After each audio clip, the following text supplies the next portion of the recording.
Hi, I'm Beej and I'm running for Congress to replace Nikki Tsongas, who's retiring. I'm different. I've never run for political office, and I am running for the first time. I'm a constitutional lawyer by training, and I'm an entrepreneur and business person. My parents came to this country in the 60s. My dad left his original country, India, with $8 in his pocket. He grew to become one of the top engineers in America. Mom, who's been a professor at the University of Massachusetts Lowell for 45 years, grounds me to this area. My dad, whose first business was in Lawrence, Massachusetts, where I worked when I was 12, building advanced logistics systems for the U.S. Navy, gave me a spirit of entrepreneurship. Again, I'm a constitutional lawyer, so after law school at the University of Michigan, where I studied constitutional law, I went on to clerk for the Chief Judge of the District of Maryland. There, I focused on constitutional issues, the war on drug crimes, and a whole variety of issues including intellectual property and maritime law. Once back in the area, I spent a lot of time working to represent entrepreneurs on investments and intellectual property issues when they started their own businesses in the venture capital space. More recently, I have developed and purchased a hotel in the 3rd District called Stonehenge, and we have a set of other hotels. Our hotels are community conscious and driven by this sense of redeveloping properties that need love and attention.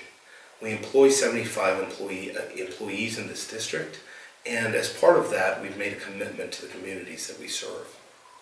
I believe your next representative is best when he or she understands that working and developing jobs in the district requires an understanding of payroll, not just a sense of the theory behind employment.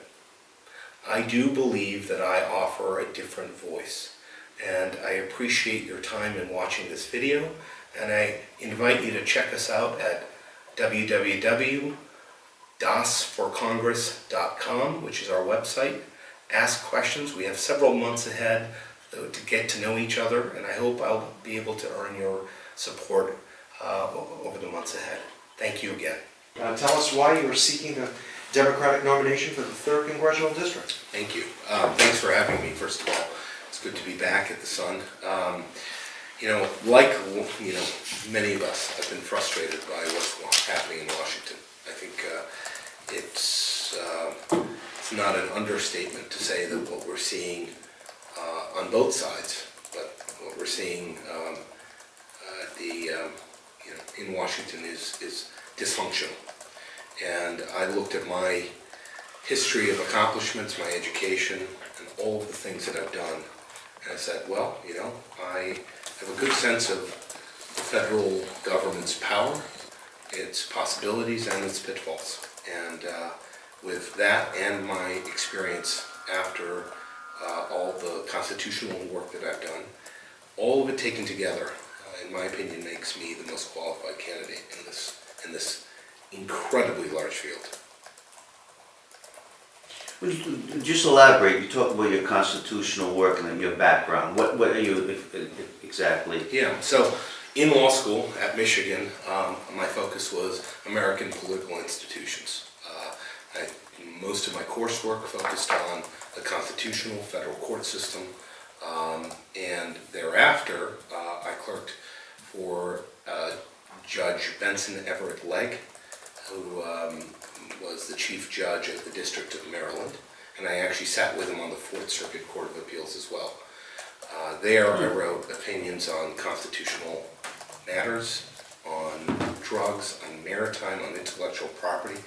Some of the cases that I helped decide for Judge Legg remain standing as federal law, including one on trademark. It's called the PETA decision. That's very well known.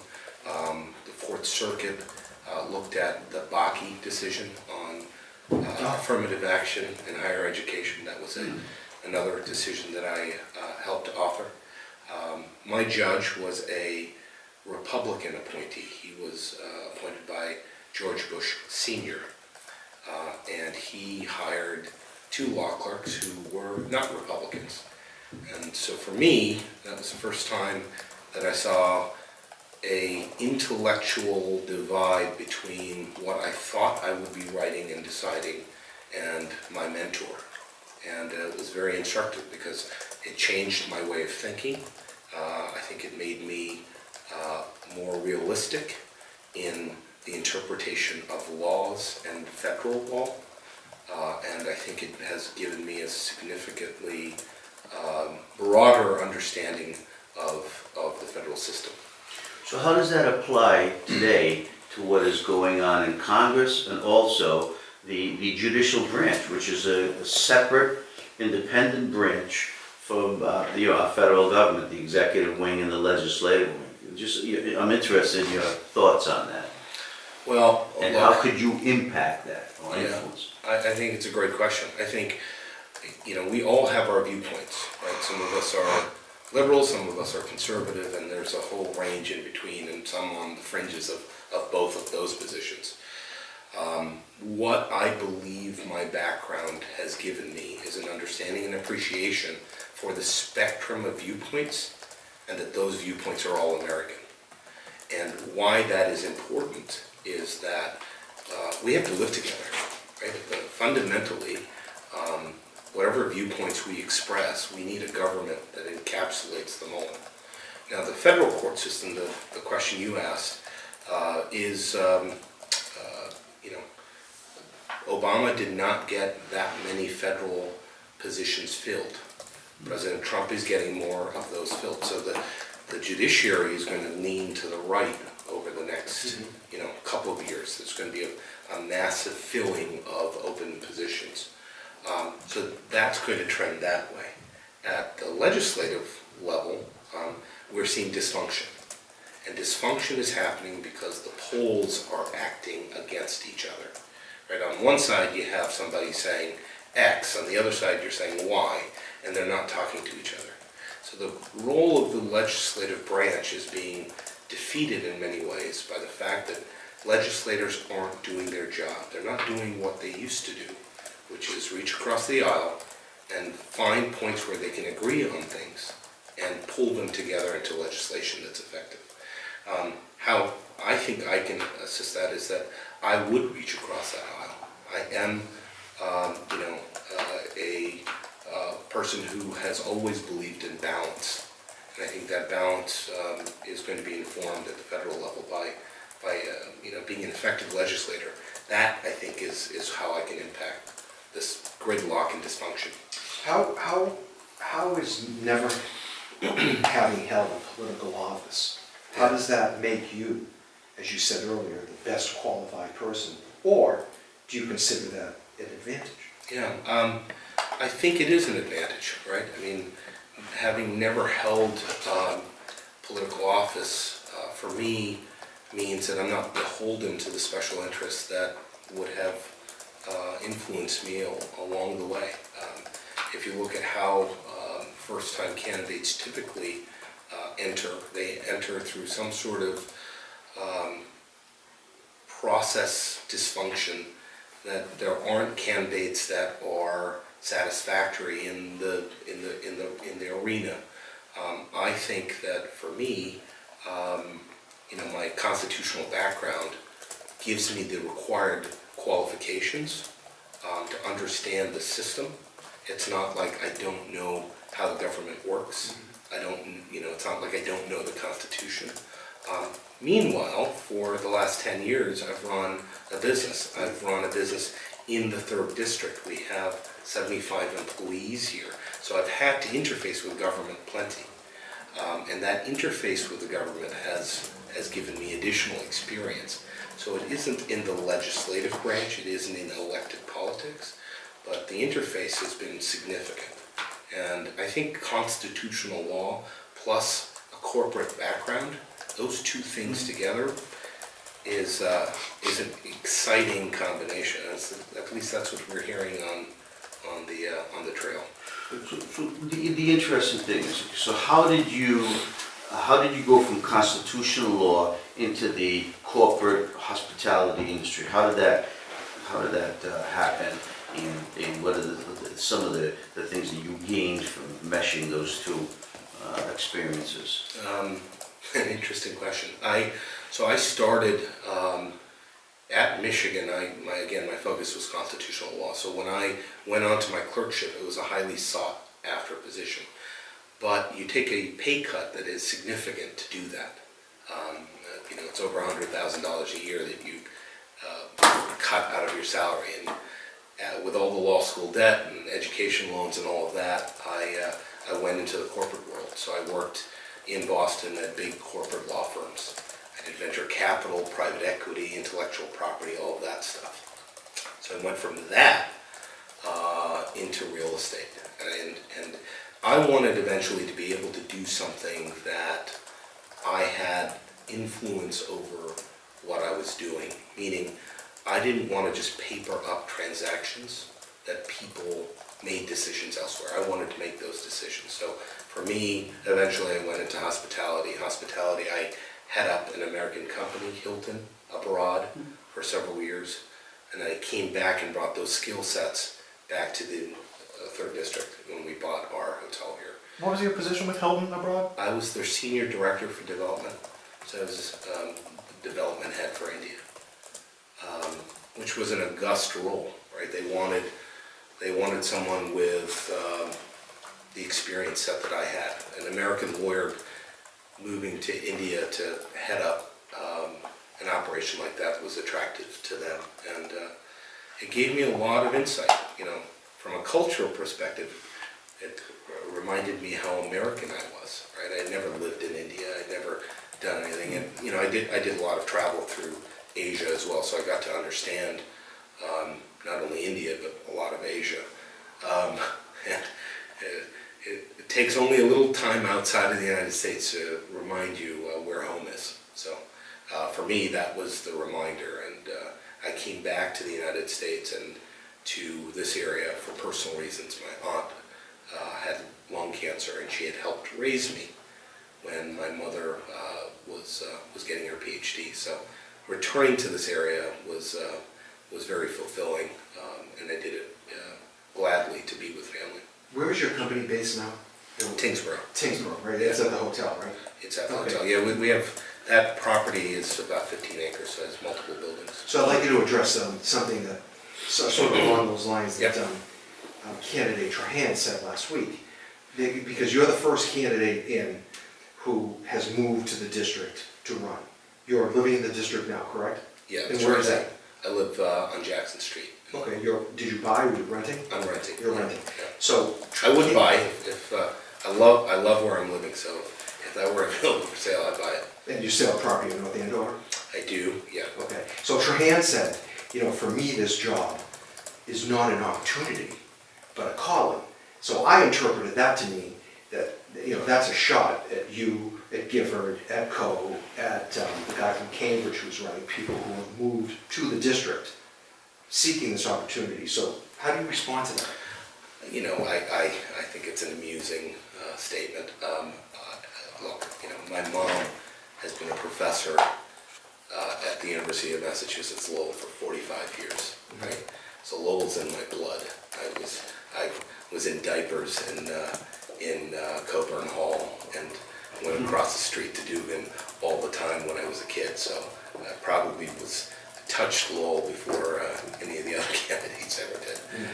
Number one, my dad was a professor at Lowell for 10 years. Number two, I was a adjunct professor at Lowell. Number three, I had my life savings in our company, and the acquisition of Stonehenge was a big financial commitment. Number four, we have 75 employees in the district.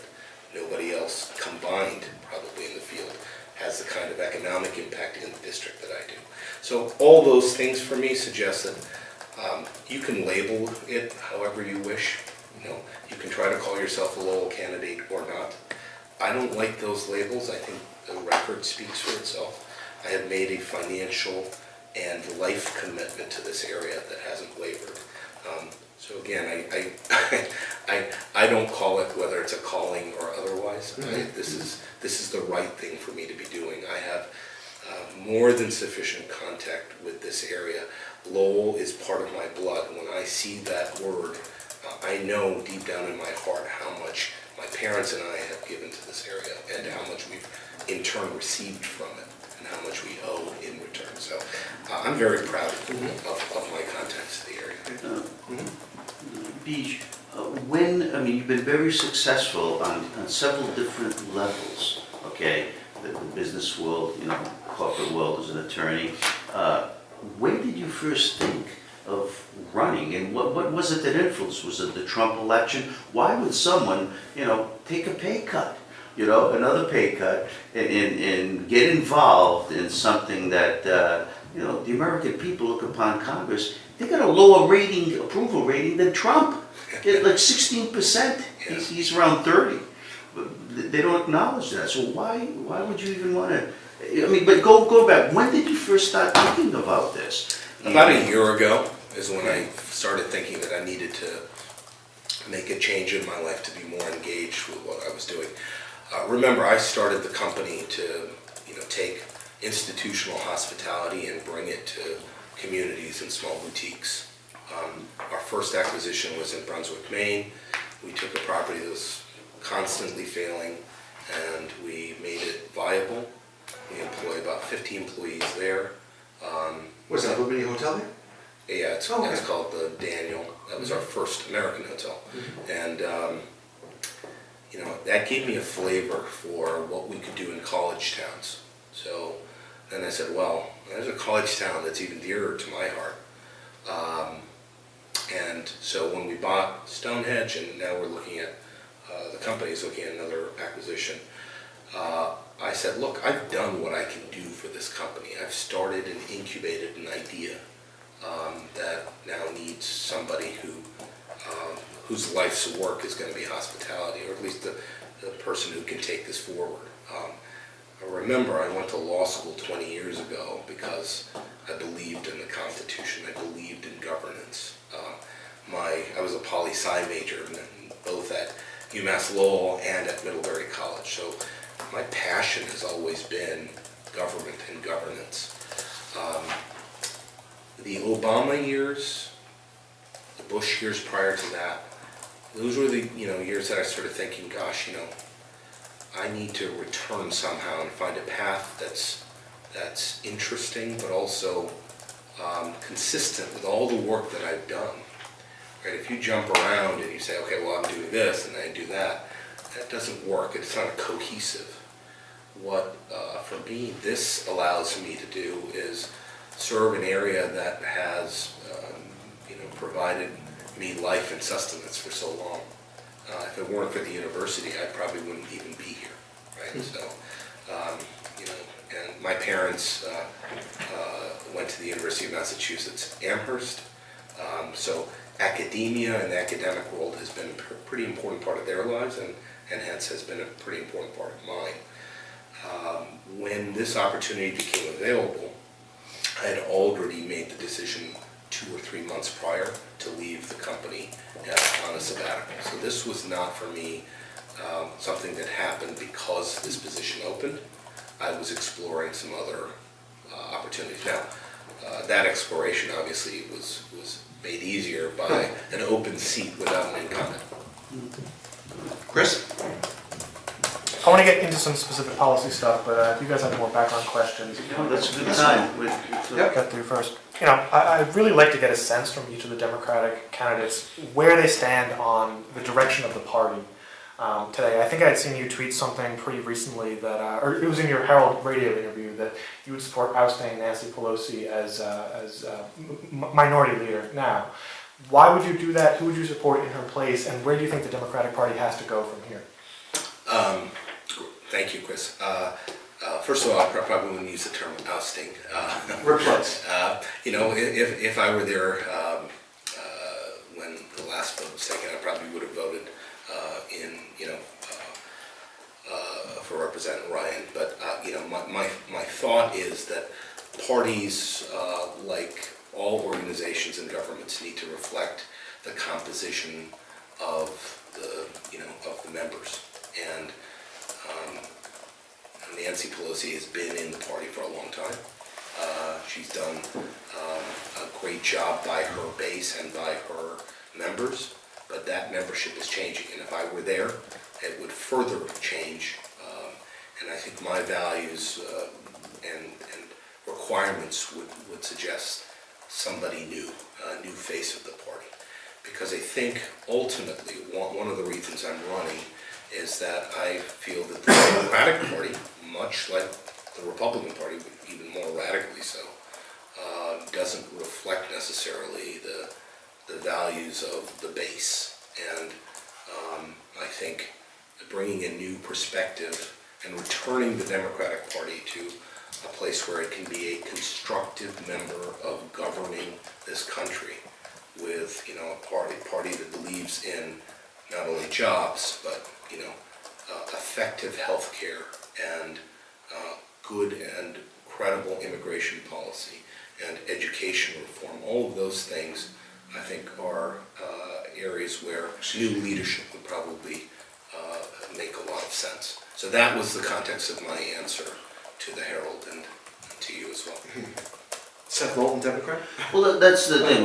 We asked this to both to all the candidates who are coming in here. I mean, Seth Moulton, who's been leading this maverick charge and even endorsing around the country some like-minded individuals like himself who want similar to what you're saying, and then you've got the status quo people who want who happy with Nancy Pelosi and her way of thinking, and now even Chuck Schumer, and so it's an interesting tension that's going on within the party, and as younger people like yourself, new people emerge. But emerge. But that is the conflict. I mean, the party, it seems, has for a long time, the Democratic Party has been a party of ideas and progressive change, and it seems like it's running out of steam. It's a party for everything and nothing. I mean, we've heard that from from Republicans and even from political pundits. It's like they just don't know what the definition is anymore. And I think you've hit it well on talking about the composition reflect the composition and the values and stuff. Yeah, I mean, listen, at the end of the day, the Democratic Party continues to be a big tent, right? So what's often happens in a big tent is that it could become, as you suggest, unwieldy. A party with that many people and that many divergent views may not have a steering committee or a steering wheel even. And I think that's probably part of my desire for change in leadership. I think we do need more directed and reasonable leadership in the party. Seth Moulton obviously has become quite a maverick. The change in, from John Tierney to Seth Moulton was dramatic, and that his style of questioning leadership and pushing forward issues that should be more important to Democrats, such as veterans affairs, as a great example in how we treat our veterans, are important things that the Democrats should not give up on. And it's something that, as a party, we've kind of forgotten for some time. And Democrats, as I see it, right, are a party of labor. And when I say that, I mean it should be the party that suggests we want good jobs for Americans. And what does that mean? Well, the first thing is you got to look outside and say, what's the economic environment in which we operate? I think for too long, Democrats have not done that. And so you're making policy prescriptions that make no sense in today's economic climate. That's a major problem. Because if it's just theory, then the party becomes irrelevant. And I think for me, why am I a Democrat? Because I do believe in today's Republican Party, I don't fit. Right? My color probably is the first bar, but it could be other things. In the Democratic Party, I think there's an opportunity at least to steer it back to a place that's relevant economically. The economy is going to drive everything. It's my number one issue. And why do we can't be the party of identity politics, because that stuff doesn't feed anybody. Before you doesn't run any business, it doesn't do any of that stuff. Before you go too far from something Yeah, you said sure. earlier, I just want you to circle back. You mentioned, I think you were referring to the Democratic Party leadership and Majority Leader Pelosi when you said, use the word reasonable and pursuing reasonable goals and objectives. I'd like you to elaborate on that. What has the party done or not done specifically that would, that has you supporting someone like Orion or being a Seth Moulton Democrat? You mentioned veterans. Yeah. Can you highlight a couple of other specific examples of where the Democratic Party is or where it's going, where you don't think it ought to be? Well, I think the discussion, we have prescribed policies to the Democratic Party and the leadership that are broadly out of line sometimes with where the population is. So let me give you an example. Yep. Let me give you an example. This last election cycle, right? We went down, the Democratic Party went down a tunnel where we could not see the frustration of labor. Right?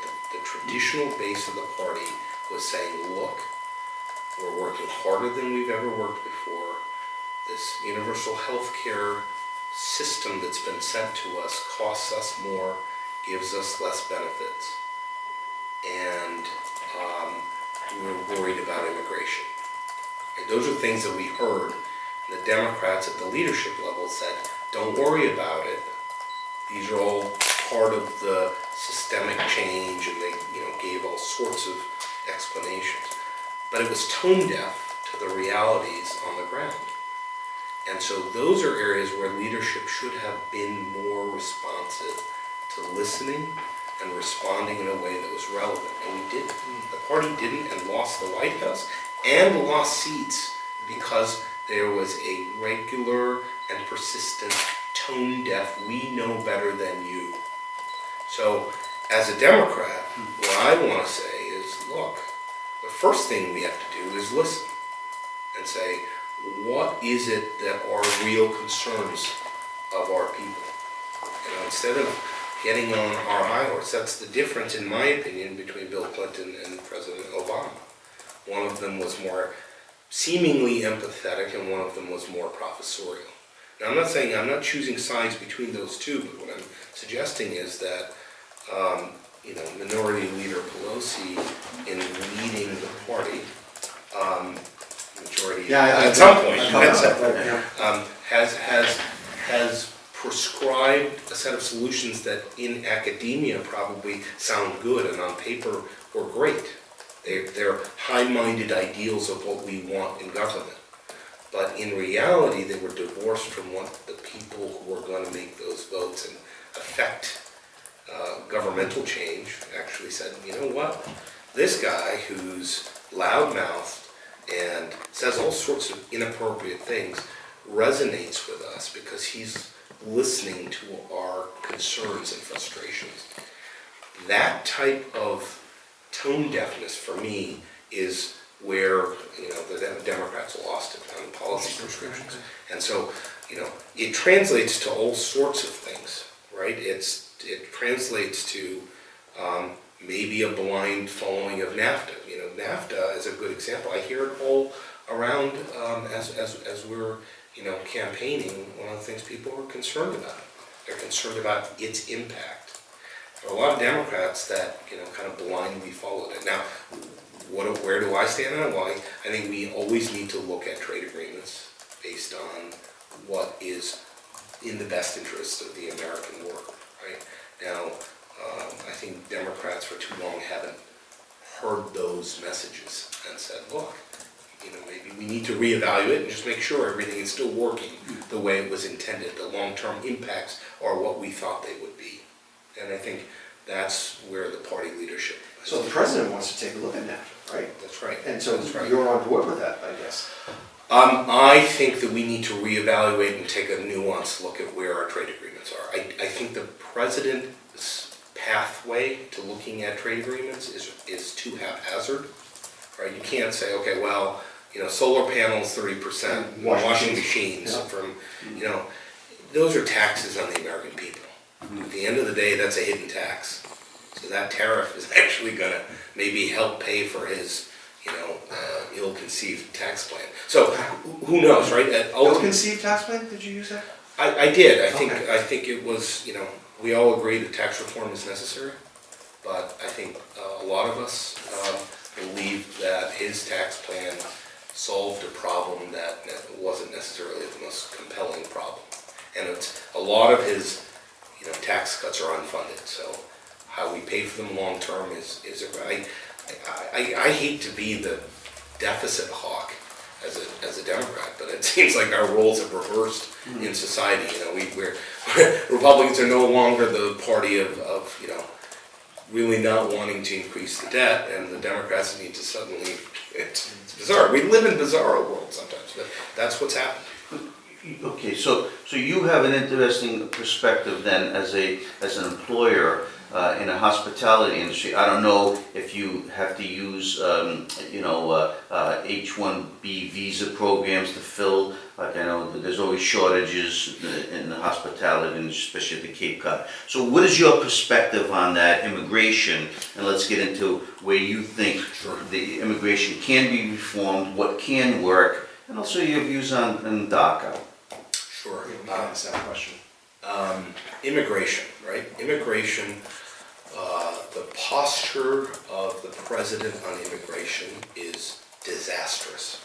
It feeds his base, but it's disastrous. And it's disastrous because America needs to always be the destination of choice for the world's smartest people. That's how innovations, there's some study that shows, 80 of the top 150 innovation companies were founded based on immigrant innovation, right? First or second generation immigrants. Tourism numbers this year, there's significant impact on tourism to the United States during the first year of President Trump's, who wants to deal with the hassle? There are wealthy people across the world that would otherwise come to the United States and just for a vacation. Who wants to deal with that? Right? What are we saying to the world? To Norway, we're saying, come on in. But to some of the other countries, we're saying, hey, we'll call you names, and then it's not the right posture for the greatest, most powerful nation on earth. We can all agree to disagree on the levels of immigration that we want, but what has frustrated me on immigration policy in the last year is there's no principle basis to restrict immigration in the way that it's being restricted. So let's put that out there. Secondly, for the J1 employees that we're talking about in particular, which is temporary employees or the seasonal employees on other visa types, the hospitality industry is getting killed. Right? Now when we bought Stonehenge, we transitioned away from seasonal employees. What year did you buy Stonehenge?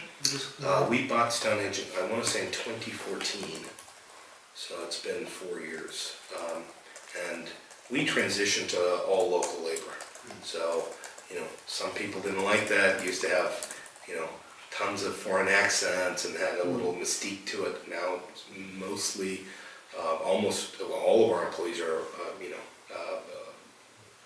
are local based and not through a J1 program. We did that because we wanted a community connection, right? I bought the property because of Mom's links here and my links here, and I wanted to be a community employer. But there are hotels, especially on the Cape, but throughout seasonal markets that you can't find labor, because how do you go from 2 or 3 employees in the wintertime to 200 based on workforce that's static? It's not possible. So I have friends in the business. Obviously, I'm on the board of the Lodging Association, and as such, I think immigration reform needs to come quick, because we need to. How are we going to sponsor our domestic tourism industry and get dollars from abroad when we can't service people who come to visit us? So how do you balance, though, immigration with those people who say, we want stronger security? I mean, how do you balance those? I mean, there are legitimate concerns. Yeah, so, stronger security comes through effective immigration enforcement. It comes through, border protection. It comes through all of those things that Democrats and Republicans for the last 20 years, by and large, have agreed on these things. Under, George Bush, under President Obama, Democrats and Republicans passed legislation for tougher border security, for example, right? Where you get into trouble is when you start talking about things like the wall, right? Which... Well, let me just, so we've asked all the candidates so far. Yeah. Would they have done the deal? You're in the room. You're in the room, you're at that table, and the Donald's right across from you. Yeah. And he doesn't, would you have taken that deal? So let's break it down, right? If the wall is nomenclature for tougher border security, I don't think anybody in the room is going to say no, right? But if the wall, which, they don't know what the wall is, right? But if the wall is actually a wall, then no. And I wouldn't... And it is. Yeah, so if it's going to be In a his mind. 30-foot wall, then no, I wouldn't have done the deal. That's not who we are. The Berlin Wall fell for a reason. Let's not construct a second one. So I wouldn't have done it. And I think it's a false narrative that you need to trade one for the other. Legislation is all about taking multiple inputs, right? There are a lot of unfunded things that we need to, the community health program, Greater Lowell Community Health Center is unfunded after March, right? Mm-hmm. That's on the table too. So why aren't we talking about all the things that need funding? We've made it a false narrative to say that, it's only the darker folks outside our borders that we need to bargain for. All I'm suggesting is that let's talk about everything. Let's run a government. Let's govern again, right? And if we're going to do that, running a government from one CR to another means that we've stopped governing effectively. And that's my point. My point is that we need to return ourselves to a point where we're not, facing a federal shutdown every time there's a disagreement, fundamental disagreement on policy. With DACA, as in particular, I don't know if the Republicans and Democrats are that far apart. I don't think they are. I think both sides and the American public, 80+% of the American public say, you know what, 2012 we offered them a program that said register with us and we'll figure out a way. And now we're saying, no, we're not going to do that. And arbitrarily, back in September, we said, okay, we're going to get rid of that, and then by March we'll figure out what to do with it. I don't know if that's an effective way of dealing with, nearly 1 million people. I just think it's an arbitrary and capricious use of federal power that, it's beneath us. We're American. We don't do that. Kind of linking these two things here, you specifically referred to CR and DACA. Had you been in the House during earlier this week's vote to reopen the federal government without any deal to protect DACA recipients in place, would you have voted in favor of that resolution through February 8th, or would you have voted against it? Yeah, it's a great question. Look, it's a tough question, right?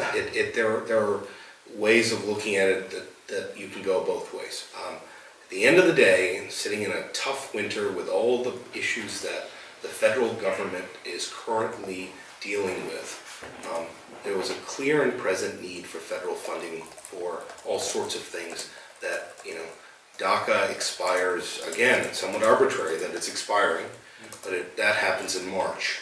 And a continuing resolution to February, I think if you balance all the equities, you go with funding the government and trying to figure out DACA in a thoughtful way over the next couple of weeks.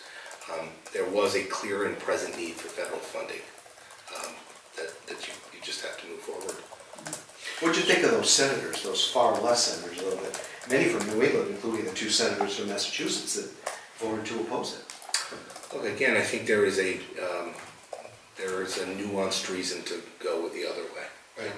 But if the question was, if I had been there, what would I have done? Yeah. I would have gone the other way. I wouldn't necessarily criticize remember, there were 5 Republican senators that, originally voted against the CR as well. And I think there was a principal reason to try to get a deal done quickly. It didn't get done. I think, negotiating with the president is probably like, battling quicksand sometimes, right? Because his management style I was wondering how you were going to describe that. it's probably a very dynamic situation.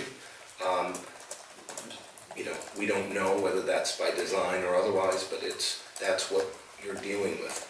And so, they tried and they failed. I think the reasonable approach in that situation is to address the immediate needs. Federal government that's shut down at this time, it seems more dangerous especially if you have a commitment on the table to deal with DACA and have an up or down vote on DACA on its own in February. Do you trust that Mitch McConnell will bring forth that vote to the Senate floor? Look, I have doubts about all of our elected officials sometimes right now. This is, And you want to become one. Yeah. Gone are the days where you can take some of these people at their word, right?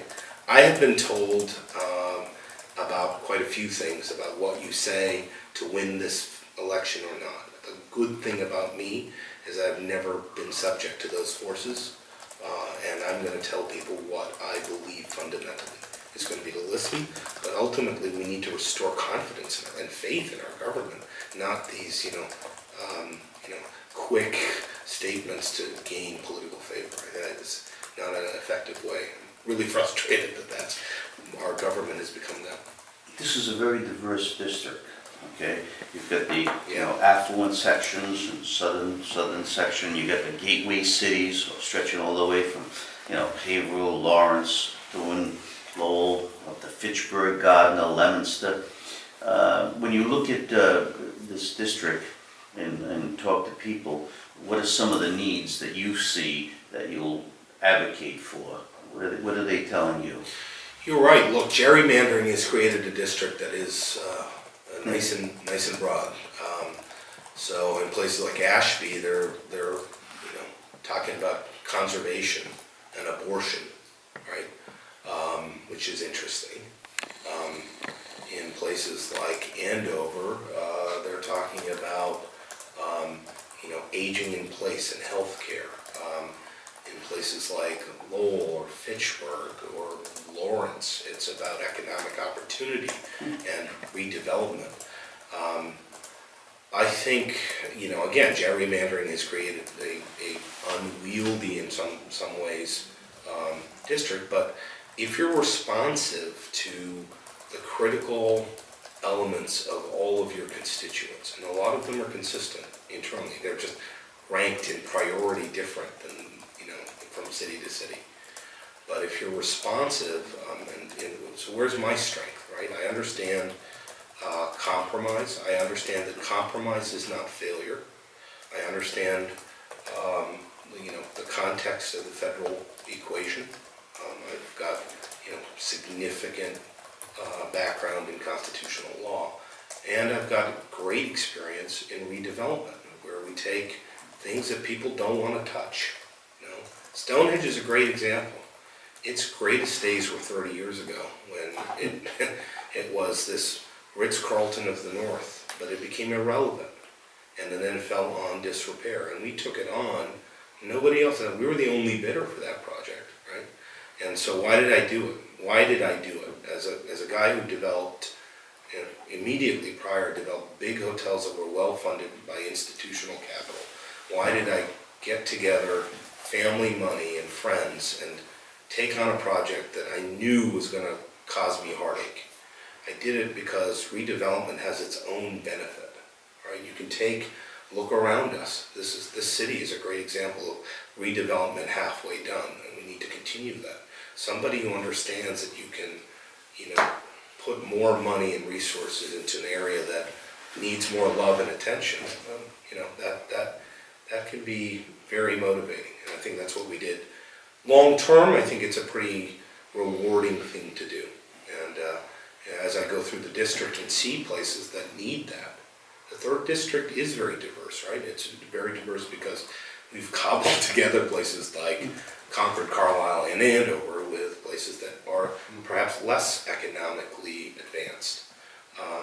And weaving it together so that, you know, a rising tide helps lift all boats is something that, you know, I think I can do pretty effectively. I've done it in my life, and you know, so that's part of the equation for me at least.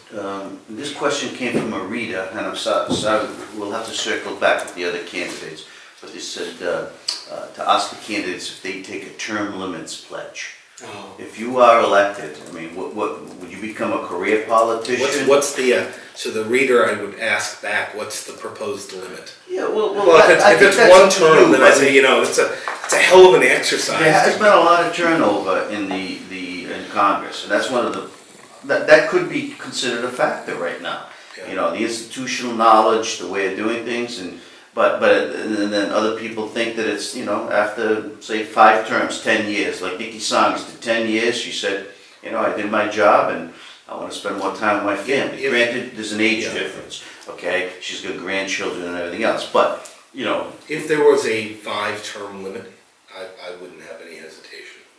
I think, you know, just as I'm suggesting that the leadership of the Democratic Party needs to be updated, I think, you know, I think you can do a lot of good in a couple of terms, and then, you know, representation shouldn't become a, you know, and there are other roles you can play. If you really want to continue to represent your people, you can move on to a different position and run for be an something. ambassador by then. Right.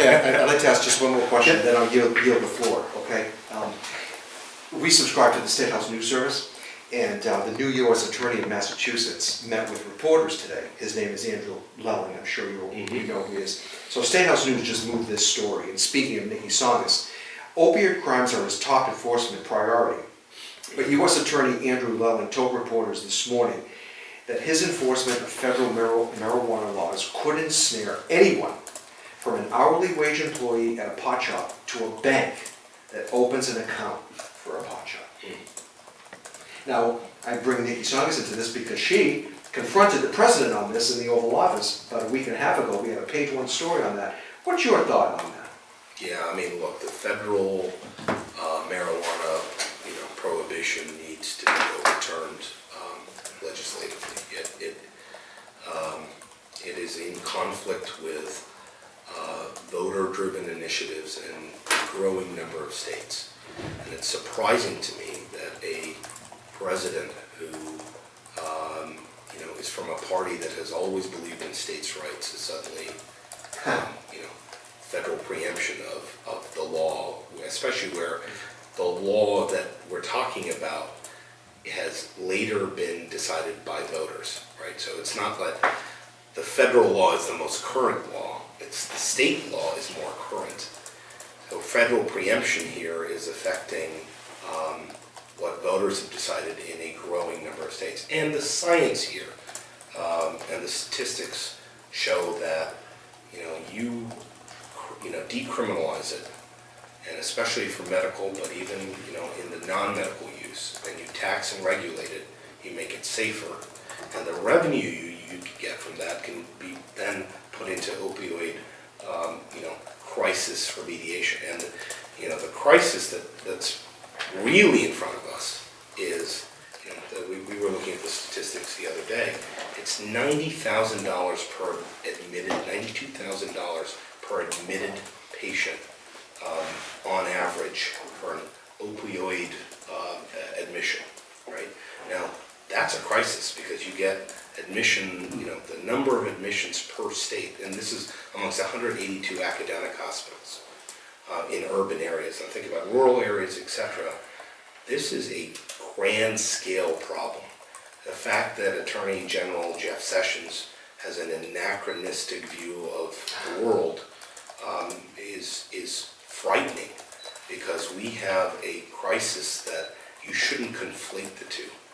Marijuana is not heroin, and voters across the country have suggested that. So I think this is, it's not only misguided, but they should rethink that policy quick, because people are going to die if you conflate those two.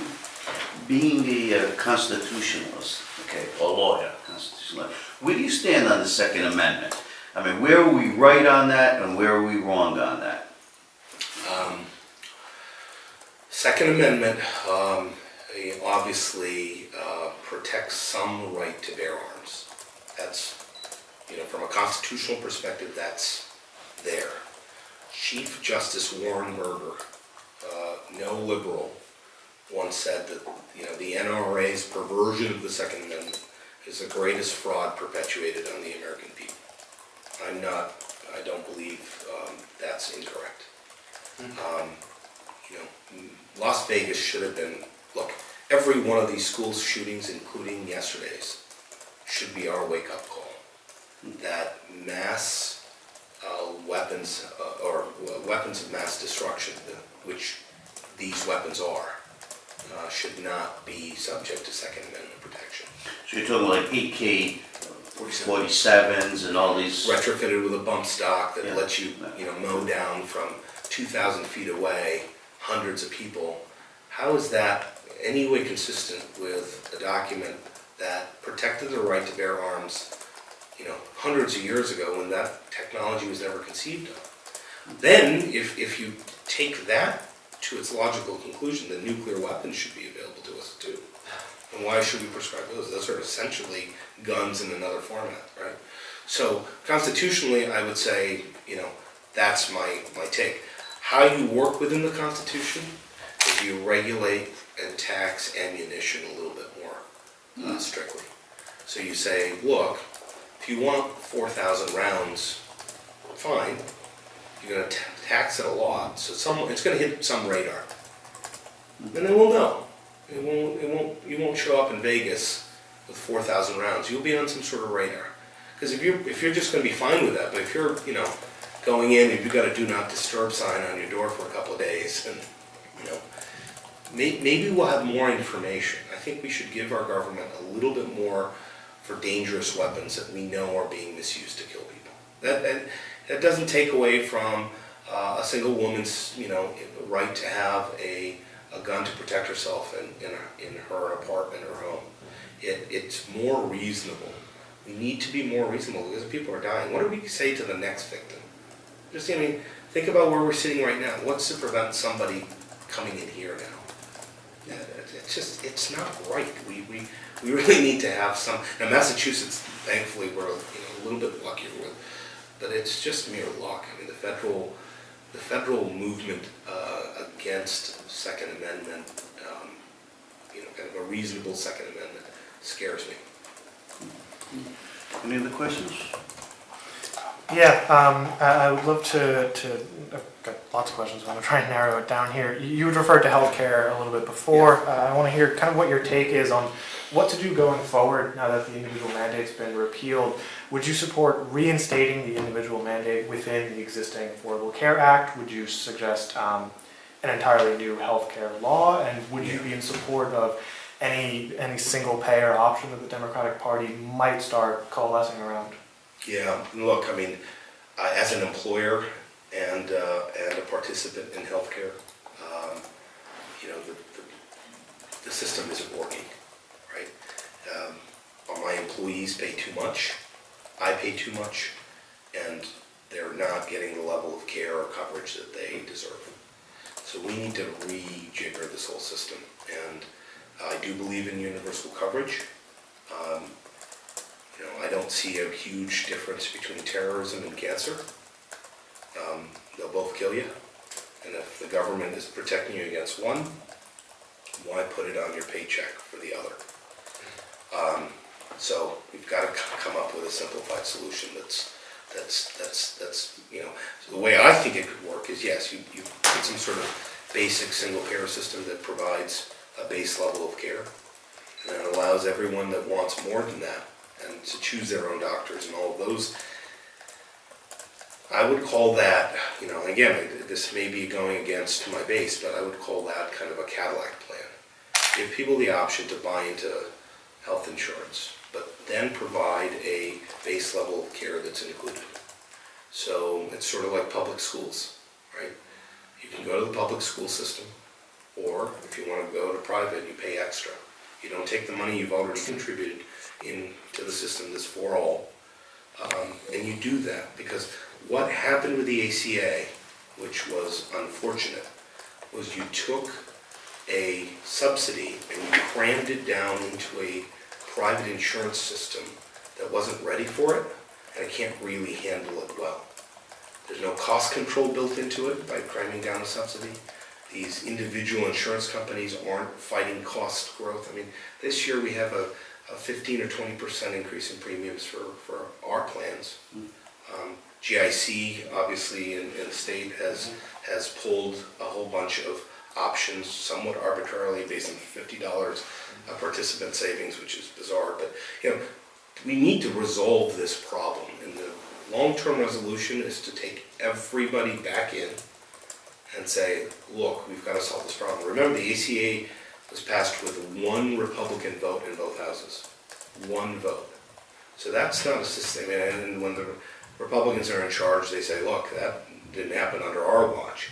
We've got to come up with a bipartisan solution that we can all agree gives us some basic care, but then also, allows us to say, look, there's some differentiation in if you really want the best care or the choice or all these things. Again, there's going to be a lot of nuanced discussion. It's hard to answer the question in a minute, but I would suggest that we need to look at a more sophisticated approach, and it's doable. And we have to fix single payer anyway, because the VA is a good example of how we can't do single payer right now, and we have to fix that as well. One more question. Yeah, I think we should, no, I'm good. We've been Yeah, about an I hour. do have one more question. One more question. Sure. I'd like to talk a little bit about your fundraising. I think the figure you guys sent out was $425,000 in fourth quarter. How much of that was from donors, and how much did you contribute to your own campaign? Good question. I'm a first-time candidate, so put it out there. When you first make your first phone call, they say, why should I give you anything? There are a field of 10 people who have political connections. Why do I give you anything? So what I said at the very beginning was, look, I invest in things on a reasonable basis, and I'm going to put in, I think we put in $200-something thousand of my own money into the campaign. You can get the exact number. That was my sign that said, look, I'm going to put my money where my mouth is. The first dollars into this campaign are going to be mine, and we want to be credible. And I think in that race, we have been. I think if you look at the top of the field now, everybody else has some political connection. I do not. And I seeded the campaign. I don't think we'll need to put any more money in.